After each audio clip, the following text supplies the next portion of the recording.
For this project, we're going to use French Enamel Milk Paint, MilkCoat in gloss, a continuous water mister, 150 grit sandpaper, a maroon scotch brite, not green because they're too abrasive, and not white because they're not quite enough, a paintbrush, and a mixture of 50-50 denatured alcohol and water.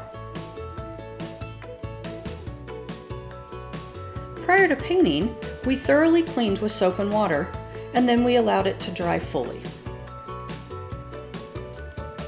As a tip, don't use any heavy-duty degreasers or cleaners unless you follow the cleaning with a wipe down of 50-50 denatured alcohol and water.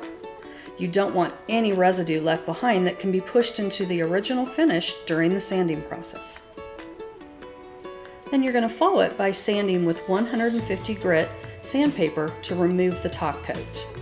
We didn't want the paint to chip, and sanding gives the paint a little bit of tooth so the next layer will adhere. Then you want to follow that with a quick scuff sand with a maroon scotch brite.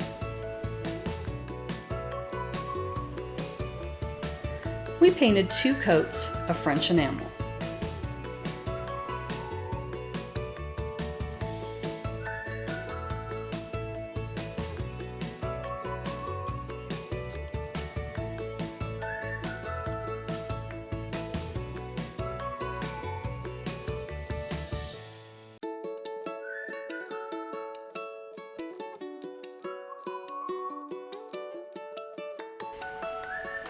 We're going to finish this project with MilkCoat in gloss, followed by satin.